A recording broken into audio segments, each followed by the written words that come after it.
168쪽. 모임의 일을 다 끝내고 그가 내 이름을 부르고 있었다. 나는 자리에서 일어나 앞으로 나갔다. 앞에 놓인 탁자를 두 손으로 꽉 움켜쥔 채 입을 열었다. 나는 여러분을 잘 압니다. 우리는 이 모임의 회원이고 또 여러분 중 상당수와 직접 일을 함께 해왔었습니다. 그런데도 나는 지금 내가 말하려고 하는 바를 여러분에게 어찌 전해야 할지를 모르겠습니다. 나는 숨을 한번 깊게 들이쉬었다. 그렇지만 친숙한 여러분에게도 할 수 없는 이야기라면 나는 이 이야기를 아무 데서도 할 수 없을 겁니다. 대신 여러분 앞에서 이야기할 수 있게 된다면 어쩌면 다른 사람들 앞에서도 할 수 있을 것 같습니다. 그리고는 곧바로 메주고리의 성모 마리아 발현에 대해 말하기 시작했다. 그 밖에도 메주고리에서 일어나고 있는 일들을 이야기했다. 나는 그곳에 갔었습니다. 그곳 주민들을 만나보았고 그곳 미사에도 참석했었습니다. 그렇게 그곳에서 일어나고 있는 일들을 피부로 느끼고 돌아왔습니다. 내 생전 처음으로 대중 앞에서 예수님 이야기를 하고 있는 내 모습을 보게 되었다. 그러자 더 이상 떨리지도 않았고 두렵지도 않았다. 식은땀도 없었다. 나는 이제 조용하고도 침착한 어조로 말을 이어가고 있었다. 입만 열면 그냥 말이 줄줄 새어나왔다. 말을 마치고 나니 이미 40분이 지나버렸다. 보통 주어진 시간의 2배를 떠든 셈이었다. 그렇지만 아무도 중간에 내 말을 중단시키지 않았다. 예전 같으면 이른 아침 시간 약속 때문에 연사가 말하는 도중에 자리를 뜨는 회원들이 눈에 띄곤 했다. 어느 화요일에는 회원 거의 모두가 아침 약속을 한 듯한 날도 있었다. 약속이 없는 사람들도 커피를 한 잔 더 주문하거나 아침 신문을 훑기 보며 연사의 말을 건성으로 듣기가 일쑤였다. 오늘 아침은 자리를 뜨기는커녕 자세도 흐트러지지 않은 채 열심히 들어주었다. 나는 마지막 말을 이었다. 내가 왜 이런 말씀을 여러분께 드리게 되었는지는 나 자신도 잘 모르겠습니다. 이런 종류의 이야기는 전에 해본 적도 없습니다. 단지 제가 드릴 수 있는 말씀은 메주고리의 이야기가 제 인생에 크나큰 영향을 미치었고 또 나를 변화시켰습니다. 그래서 여러분들과 이 이야기를 함께 나누고 싶었고 그 뒤의 이야기는 여러분들 몫이라 생각됩니다. 장례는 지죽은 듯 고요했다. 곧이어 박수가 터져나왔다. 갑자기 나는 당황했다. 오 하느님, 제가 이 사람들 앞에서 무슨 말을 한 겁니까? 나는 할 수만 있다면 내가 짓거린 말들을 도로 주워 담고 싶었다. 마치 첫 번째 칼럼을 인쇄한 뒤에 느꼈던 그런 기분이었다. 회장이 자리에서 일어나 몇 마디 찬사를 던졌다. 아마도 이제껏 가졌던 어떤 시간보다도 유익한 시간이었다는 그런 이야기였다. 회장의 폐해를 선언하자 왠지 나는 마음이 좀 놓였다. 그러자 회원 몇몇이 내게로 다가와 이런 얘기 저런 얘기를 시작했다. 그중 첫 번째로 내게 말을 걸어온 사람의 말을 나는 잊을 수가 없다. 이런 이야기를 하시려면 상당히 용기가 필요했겠습니다. 그가 말을 끊었다. 그렇지만 적어도 내게는 참으로 아름다운 이야기였죠. 큰 감명을 받았습니다. 그래서 당신에게 이 말을 드리고 싶었습니다. 그리고는 돌아서서 가버렸다. 다른 이들도 긍정적인 반응을 보여주었다. 두세 사람은 자기네 교회에 와서도 이야기를 들려달라고 나를 초청하기도 했다. 사람들과 헤어져 밖으로 걸어 나오니 왠지 어지러웠다. 차를 타고 잠시 그대로 있었다. 마침내 일터로 차를 몰고 가는 내 가슴은 감사한 마음으로 그득 차올랐다. 사무실에 도착할 때쯤은 내 마음엔 기쁨이 넘쳐 흘렀다. 책상 위에는 그동안 도착한 우편물들이 수북히 쌓여 있었다. 나는 우편물에는 일별도 아는 채 곧바로 타이프라이터와 마주 앉았다. 그리고 메주고리의 시리즈 중 7번째 칼럼을 적기 시작했다. 마치 오래된 친한 친구에게 편지를 쓰는 기분이었다. 메주고리를 방문하다. 1986년 5월 13일. 이 주일쯤 전이었습니다. 나는 공항에서 우연히 오랜 친구와 맞닥뜨리게 되었습니다. 몇 마디 인사를 나눈 뒤에 나는 그에게 어디로 가는 중이냐고 물었습니다. 멕시코의 칸툰이라는 곳에서 열리는 회의에 참석했다가 그곳에서 며칠 쉬다가 올 예정이라고 했습니다. 이번에는 그가 내게 물었습니다.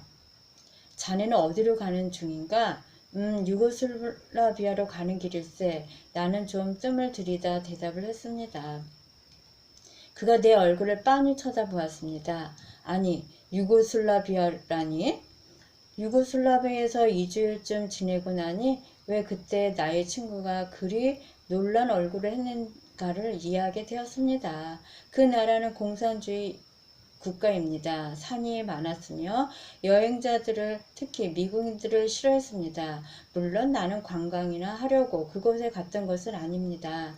6개월 전부터 이 칼럼을 꾸준히 읽어보신 분들은 내가 왜 메주고리에로 갔는지를 아실 겁니다. 지난 5년간 그곳 산골 마을에서는 예수님의 어머니이신 성모 마리아께서 매일같이 어린아이 6에게 나타나신다고 보도가 되어 세계의 이목을 집중시키고 있습니다. 정부 측에서는 의도적으로 그곳을 방문하지 못하도록 유도하고 있지만 아마 세계 곳곳에서 모여든 수백만의 사람들이 그곳에서 일어나고 있는 일들을 자기들 눈으로 확인하고 돌아갔으며 앞으로도 그런 일은 계속될 것입니다. 덕분에 메주고리에는 현재 유고슬라비아에서 제일 가는 관광 명소가 되어 있습니다. 정부 측에서도 관광객이 떨구고 가는 경제적 수익 때문에 그곳을 찾는 사람들을 마지못해 눈감아 주고 있습니다. 숙박시설도 마구잡이로 늘어가고 있지만 정부 차원이나 대기업에서 이루어지는 것은 아니며 숙박시설 건립이 그곳 지역 주민들에 의한 것인 만큼 숙박시설의 증가 속도는 상당히 느립니다. 음식점과 기념품 상점도 드문드문 눈에 띄기는 합니다. 지역 주민수도 그리 많은 것은 아니지만 주민수에 비해 볼 때 상점 수는 적습니다. 목욕시설도 없고 그곳을 찾는 순례자들의 편히 쉴 만한 곳이나 즐길 만한 곳도 물론 없습니다. 그럼에도 불구하고 매주마다 수천 명에 달하는 방문객이 그곳을 다녀가고 있습니다. 물론 현대의 첨단 기술 산업 시대에 그 같은 사건을 믿으라고 하기는 어렵습니다.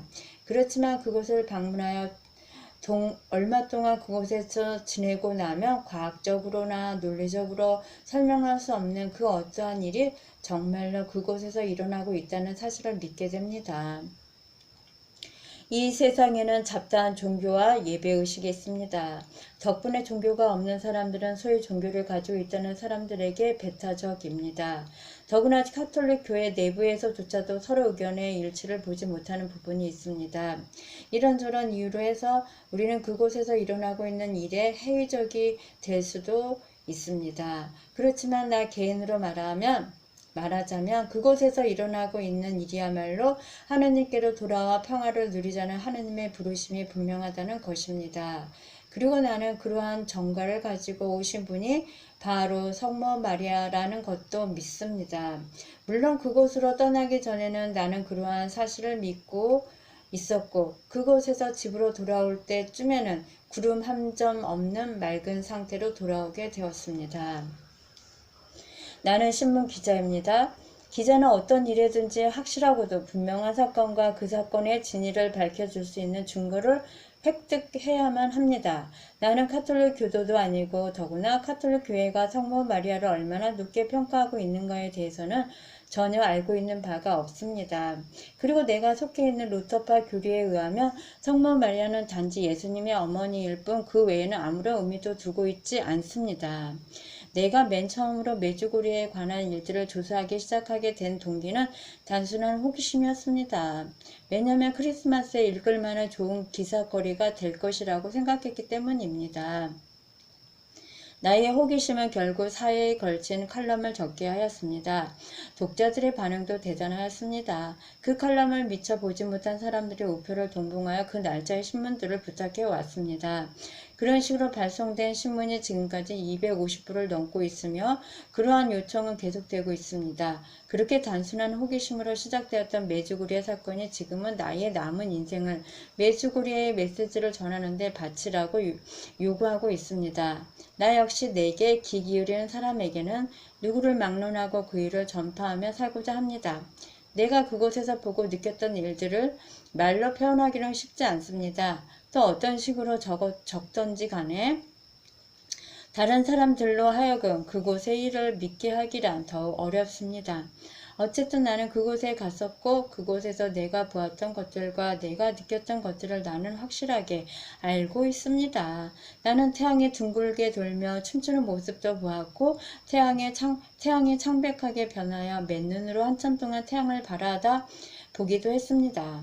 불가능한 일이죠. 그렇지만 나는 보았던 것입니다. 여러분과 내가 매일 함께 보는 바로 그 태양이었습니다. 나는 산 위에 우뚝 서 있는 14톤짜리 십자가가 맑게 개인 어느 아침에 모습을 감추었던 때에도 그곳에 있었습니다. 또 그 동일한 십자가가 동트기 훨씬 전 새카만 밤중에 마치 불빛에 쌓인 듯 반짝이는 모습도 나는 목격하였습니다. 참고로 말씀드리지만 십자가가 있는 산 꼭대기에는 전선이 설치되어 있지 않습니다.